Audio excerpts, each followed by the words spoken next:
DocTalk is brought to you by Merck Animal Health, the science of healthier animals. Hey folks, welcome to DocTalk. Thanks for joining us. Today our guest is Dr. Susan Nelson from the Pet Health Center here at Kansas State University's College of Veterinary Medicine, and we're going to talk about rabies. It's something that we take for granted a lot of times because we have such good vaccines and vaccine coverage, but she's going to talk about different animals that can carry it, what to do if your pet is exposed, what to do if you're exposed, and many more things about rabies. So join us here right after these messages.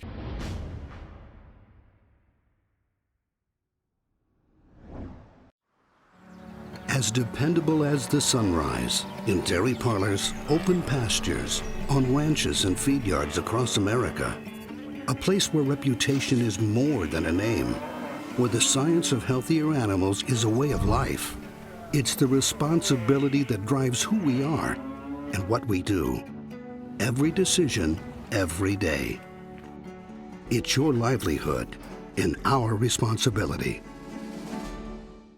In the springtime, cattlemen need to be thinking of preventing important diseases like pink eye. Pink eye prevention includes management factors like good fly control, pasture management, along with a good vaccination program. Eyesight from AgriLabs has broad efficacy coverage as its origin from 8 different field isolates of Moraxella bovis. It is safe, smooth, highly syringeable, safe with young calves and pregnant cows, and provides superior protection against pink eye. Closed captioning brought to you by VetGun with Amel and new AMA Abamectin Vet Caps, the 1-2 punch against hornfly resistance from AgriLabs.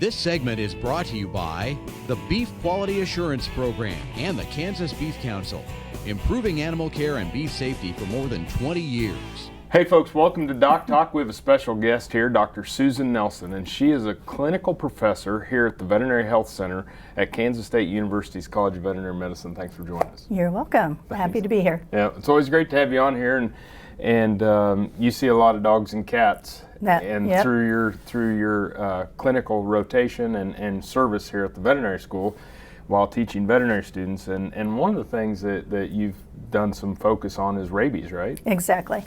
And so, you know, we always hear the term rabies and you think of Cujo and and things like that, but it's a serious issue, and it's something that we really need to monitor, not only for animal health but humans. Yeah, it is a serious issue, and here in the United States we don't think about it as much because we don't see as many cases of it because we do a lot of vaccination for our animals. Third world countries, over in India and places like that, over 50,000 people a year die from rabies, and most of those are children. Oh my goodness. Yeah, so it's kind of scary. So what is it exactly? So it's a virus, and it affects the nervous system of warm-blooded animals. So we're warm-blooded, our cats, our dogs, livestock are warm-blooded as well. And we also sometimes see it like beavers, muskrats, so some of the larger animals in that respect. Wow. Lower risk animals are going to be like rabbits, squirrels, not that they can't get it, but they tend to be lower risk animals. Animals that don't get it are going to be lizards, birds, so cold-blooded animals, your feathered animals. I never really thought about the ones that couldn't get it. But you're right. So when we start to think about higher risk animals, as far as wild animals that are out there, whether Correct. it's in our area or other parts of the United States, what are some of the higher risk? Yeah, so the ones that are reported the most for wildlife are going to be skunks, coyotes out on the eastern seaboard. It's going to be raccoons, foxes in some areas, especially Arizona, are going to be higher risk. Around here is the skunks by far. And then bats. A lot of people don't think about bats, and I don't want to give bats a bad name because they're very good for our environment. But as far as the United States goes, when people get rabies, it's usually from bat bites because they don't know they were bitten because their teeth are so small. Oh, I didn't think of that. Well, we have, there's always one that falls out of the church attic or at the gymnasium or something like that. But when we, and so when you start to think about rabies and how do our animals then catch it from a bat or from a, or... So by far the most common reason is going to be bite wounds from an infected animal. And so for the cats, the dogs, and even our livestock, is getting bitten by a carrier who already has rabies. Less common routes, more so we're going to see it in people. We get exposure to like our eyes, our mouth, our mucous membranes from saliva from an infected rabid animal. So that can cause it as well. We kind of talked about the bat bites. Some transplants, a lot less common now that they're screening more. But there are cases from like corneal transplants, people getting it as well from another person. Oh my goodness! Yeah, I never would have thought of that. Luckily, it's very uncommon. Yeah. Oh, absolutely. So most common are going to be wildlife to pets, and then pets to. We want to protect the pets, but also protect our children. Correct. Obviously. Yep. Cool. Let's take a break. When we come back, let's get into some of the things that we can do, as far as what's important from a farm and ranch standpoint, what are some of the clinical signs, and then how we prevent it. Got it. Thanks for being here. Okay. Thank you for watching DocTalk. We'll be right back with Dr. Susan Nelson here after these messages.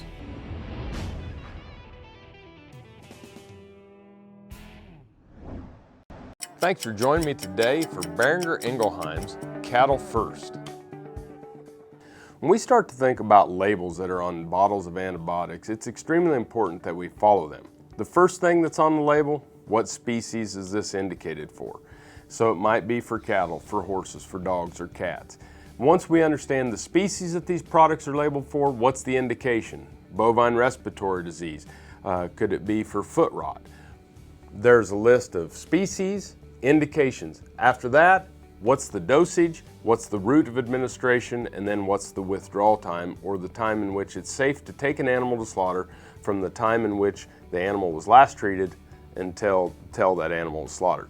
So, species, indication, dosage, route of administration, withdrawal. All of these are important components on the label, so make sure that you follow them and use antibiotics judiciously. Boehringer Ingelheim's Cattle First. Trait because I have never wanted to do anything other than be in the cattle business. And it's interesting as I have grandchildren now, little bitty ones. All they want to do is go to the barn, swing a rope, and be a cowboy. It's something. It's a lifestyle that we have, the way we make a living, obviously. But it's really more than that. It gives us the opportunity as a family to be able to work together and enjoy each other's company and make a living at the same time. We've been using Triangle for years, and the reason we do it's been safe and effective, and we're going to continue to do that. We'll put the cows in the chute twice a year, spring and fall. 100% of our cattle get vaccinated with Triangle. You know just how costly BRD can be, but did you know that bacteria like Mannheimia and Pasteurella can cause BRD? That's why veterinarians and cattle raisers focus on preventing pasteurellosis with a quality vaccine like Pulmogard PHM1. It's ready to use, highly syringeable, and provides comprehensive protection with a single dose. For pasteurellosis protection that's truly the head of the class, ask your veterinarian about Pulmogard PHM1. Valley Vet Supply is devoted to providing information and professional quality products at reasonable prices.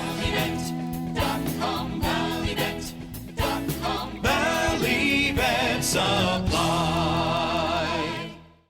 This segment is brought to you by the Beef Quality Assurance Program and the Kansas Beef Council, improving animal care and beef safety for more than 20 years. Hey folks, welcome back to DocTalk. I'm Dr. Dan Thompson here with Dr. Susan Nelson, and she is a clinical professor here at Pet Health in the Veterinary Health Center at Kansas State University's College of Veterinary Medicine. And Dr. Nelson, we have a lot of farm and ranch people watching this show. They have a lot of cow dogs, a lot of cats out in the barns, Yep. different things of that nature. But kind of go through, why is it important for us in the farm and ranch to be thinking about rabies? Yeah, so it's important for farm and ranch because those animals are in closest contact with a lot of our wildlife. So skunks are running around out in the pastures or into your yard, same with the raccoons, coyotes, and so these animals are by far at the highest risk because of just their location. Not that animals in town can't get rabies. We do have wildlife in town as well, but most of our cases are coming from the rural areas. Yep. So if I have a pup or something that gets exposed, what are some of the clinical signs that dogs or cats will exhibit? Yeah, that's a good question. So probably the most common one is just a change in their behavior. So your normal, maybe friendly dog may become more aggressive, or vice versa. You could see one that actually becomes more reclusive and kind of dull mentation going on. So those are the most common. You might notice changes in their voice because they're going to affect their vocal folds, the nerves that go to their folds. So you may see changes in their bark. A lot of times they're going to kind of avoid water, food, because they actually can't swallow very well. So they may go there, but there may be a lot of drooling, a lot of salivation. And then any other thing neurological, could be an abnormal gait.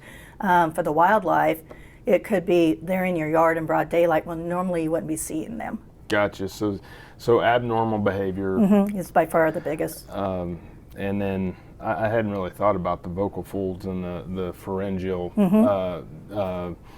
issues, and then not being able to drink or eat properly. That's yeah, I've heard of, there's some cattle practitioners who can almost recognize rabies in a cow just by the change in their moo. So. I can tell you it isn't a moo anymore, it's a roar. Yeah. When I've seen some videos and heard it. It's different. It is extremely different. So if you have a pet that you think gets exposed, what should I do? Okay. So hopefully your pet has been vaccinated. Yep. If it has had previous vaccines, you need to see your veterinarian and get a booster ideally within 96 hours. These are some new changes to some of the guidelines for managing rabies exposure. It can greatly decrease your observation period or even quarantine depending on the status, the vaccine status of your pet. So we want to get them in, see the vet, they'll clean up the wound, get a booster vaccine right away. Okay, so then I assume then there's something we'll watch for, or we'll watch to see if the clinical signs. Exactly. I can remember being in Dad's clinic, and the dog would come in for observation for X number of days. Yeah. So if it's an animal getting bitten by another animal, if they're current on their rabies vaccine, get that booster in a timely manner. It's just kind of observation under owner control for 45 days. If they're not current or not vaccinated, depending on when that booster happens, it can be an actual quarantine from 4 to 6 months. Oh my goodness. Well, things are changing. Yes, they are. We're going to take a break, folks. When we come back, we'll talk about what you can do to prevent rabies on your farm and ranch and your pets. More from DocTalk after these messages.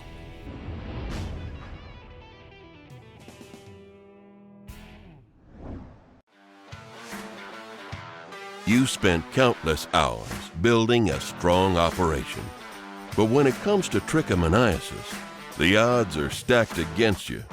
It takes just one infected bull to take down the whole herd. Damage could include open cows, lost pregnancies, and lost profits. The good news is, with TrichGuard, a herd doesn't have to feel like a house of cards. No matter why, the Veterinary Health Center at Kansas State University is committed to providing quality patient care to animals and exceptional customer service to their owners. From routine checkups to emergency and specialty care, our world-renowned specialists and experienced professionals are here to discover, to teach, and to heal. Let us know. How can I help? How can we help? Valley Vet Supply is devoted to providing information and professional quality products at reasonable prices. ValleyVet.com, ValleyVet.com, Valley Vet Supply. This segment is brought to you by the Beef Quality Assurance Program and the Kansas Beef Council, improving animal care and beef safety for more than 20 years. Hey folks, welcome back to DocTalk. Dr. Dan Thompson here with Dr. Susan Nelson, who is a clinical professor here at our Pet Health Center. And Dr. Nelson is one of those that teaches students on a daily basis how to be veterinarians. She is consulting veterinarians. She does so much volunteer work and so many media events that we're very, very proud to have her at Kansas State University, and so thankful for all that you do. Well, thank you. Thanks. rabies, and we talked about clinical signs and things like that. But let's talk a little bit about who we should vaccinate on the farm, and then what we can do to prevent it. Right. Well, in the ideal world, every animal gets vaccinated, but that's not a realistic thing for the farm or for the ranch. As far as your dogs and cats go, if you have pet dogs and cats that you are interacting with a lot, your house cats, your working dogs, definitely get them vaccinated. They're going to be outside. Some of them are, especially your working dogs, encountering the skunks, the coyotes, those various animals. And even your indoor cats, even if they don't go outdoors, we do have bats that come into the house and can expose them to rabies potentially as well. Okay, so how about all the barn cats that are out there? Realistically, you probably won't be able to catch half of them to get them rabies vaccinated. If, however, you can get some rounded up and have your veterinarian who goes out and does your farm calls try to give some vaccines, that would be great. But I know that's going to be difficult. So again, you watch for signs and symptoms of rabies in these unvaccinated cats to try to prevent anything being transmitted to some of your other animals that are around. How, I've read quite a bit on the 1 year versus 3 year. What is it? How is that regulated? Or so the recommendations are that all the dogs and cats receive 3-year vaccines. Now the catch to that is if that is their first vaccine they've ever received, even if it is a 3-year duration vaccine, it has to be boosted 1 year later before we go on to an every 3-year protocol with them. But to get as much coverage and reduce and minimize the risk of rabies just in that area, using the 3-year rabies vaccines are recommended. Okay. And I think some of that is regulated, at least in Kansas, county by county. It is. A lot of them are municipalities in Kansas, and yes, and there are some counties that have countywide rules. We do not have statewide regulations like some of the other states do. So you have to check with your local authorities. Yep, and the veterinarian will know right away what to do. What about other animals on the So so on the farm we have rabies vaccines that are licensed for sheep and cattle, so they're out there as well. Now, to vaccinate a whole herd of cattle is not realistic or even economically a good thing to do. However, your valuable breeding livestock, so your bulls, your 4-H calves that your kids are working with on a daily basis, you really ought to think about vaccinating them. And if there is an exposure from a rabid skunk out in the pasture, if that bull's current on a rabies vaccine, it's going to be kind of treated like a dog or cat where they're going to booster it and maybe just have an observation period. So you don't necessarily have to send it to slaughter or anything like that. Sheep, same thing, 4-H livestock, petting zoos, we need to think about vaccinating them. About that. We don't have rabies vaccines out there for goats, and I know there's a lot of goats around, so usually what we do is go off-label, use a vaccine that's labeled for sheep in the goats, again, petting zoos, things like that. Yeah, and then horses too. Yes, horses for sure, and there are several vaccines labeled for horses. We have a lot of human interaction with the horses, more so than even the cattle, where we have close contact, so we want to vaccinate those horses. Unfortunately, a lot of exposures happen when a horse or a cow comes in. They think it's some cow has choke or a horse has West Nile disease or something like that, and then in the end we find out they have rabies after everyone's been messing around with them. Absolutely. Well, let's take a break. When we come back, let's do a wrap up on rabies. Thank you, Dr. Nelson. Appreciate y'all watching DocTalk. We'll be back in a minute.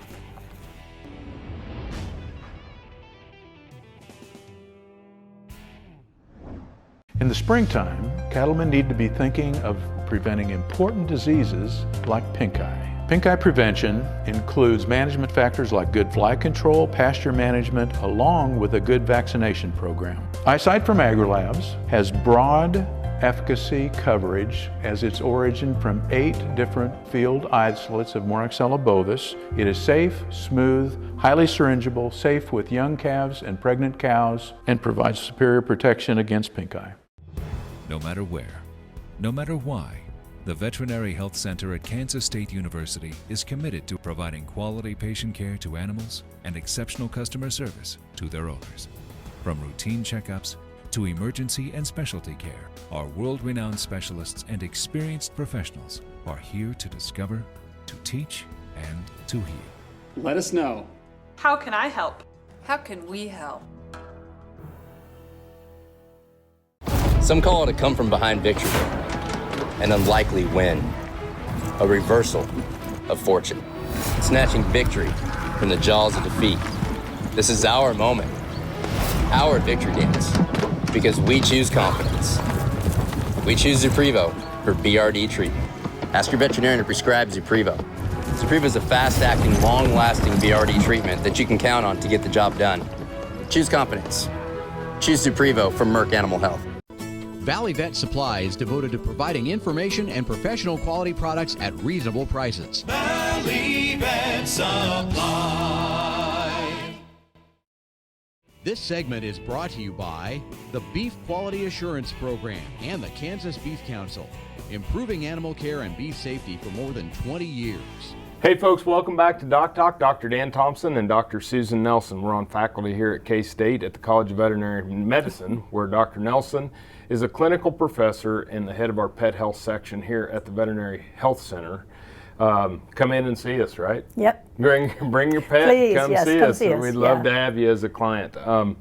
Dr. Nelson, when we talk about rabies, you know, the big scare that obviously we get down to is what if myself or one of my kids gets exposed? Yeah, and it is scary because if you get rabies, once you start showing signs of rabies, there's not much treatment. There are very few people who have survived coming down with rabies. So we want to prevent. So the main thing is we want to teach our kids how to try to prevent, so bite prevention, and then make sure we're vaccinating the animals that are around them. So with our kids, you know, teaching them not to go walk at the stray animals or even stray dogs and try to pet them or handle them at all. Letting you know as an adult if there was a bite, and as an adult we shouldn't come down on them for messing with the animal, so we need to let them know it's okay to let us know. Okay, so what happens if somebody does get bitten, however?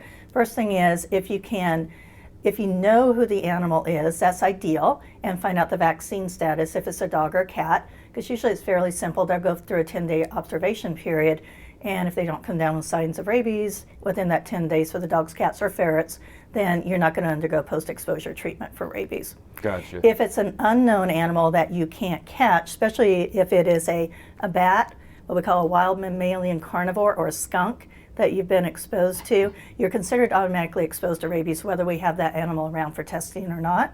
And so you'll probably go through post-exposure treatment. And don't shoot them in the head. And do not shoot them in the head. We are in Kansas, and so any place but the head, because we need the head for testing. That's right. That's right. Or Catch them, but make sure. If it's a bat in the house, don't club it in the head.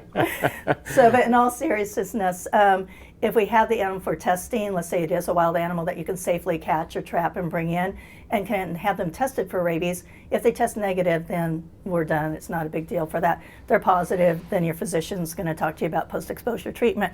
And I would add in there, besides rabies, if you're getting bitten or exposed to an animal, we do have to worry about your tetanus shot status and also infection that often ensues, especially like from cat bites to a hand. Oh yeah. The cat bite can be multiple reasons to go see your doctor if you get bitten. Yeah, and I think you made a good point. You know, don't come down on your kid. You want them to come tell you. Yeah. You want them to be open and exactly things like that.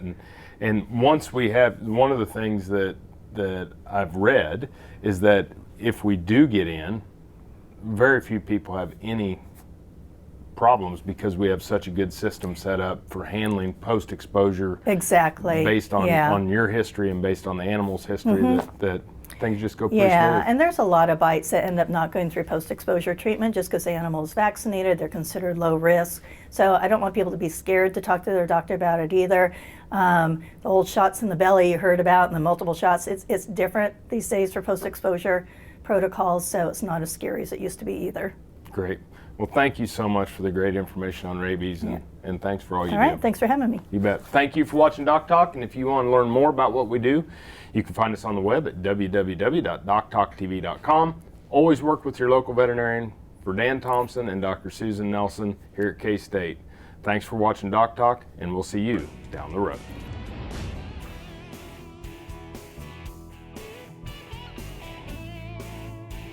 Closed captioning brought to you by Vet Gun with Amel and new AMA Abamectin Vet Caps, the 1-2 punch against hornfly resistance from AgriLabs. For more information about this program or previous programs, go to DocTalkTV.com. DocTalk was brought to you by Merck Animal Health, the science of healthier animals.